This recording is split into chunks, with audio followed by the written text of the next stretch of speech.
Is media too concentrated with power? I would say it is not.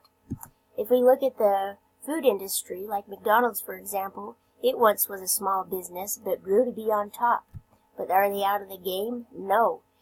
They still have to be able to avoid competition. There's somebody out there bigger and better than them. Just like food industry, all media markets are highly competitive for audience, advertisers, and talent. Also, other critics say that they want you to believe that they have no access to even get into the business.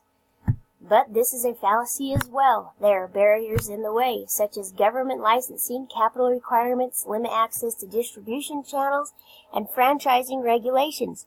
This is according to Richard Picard from the Sweden University. Large and successful media companies work hard and are competitive and are devoted to breaking down the barriers to succeed. Media ownership is not too concentrated with power.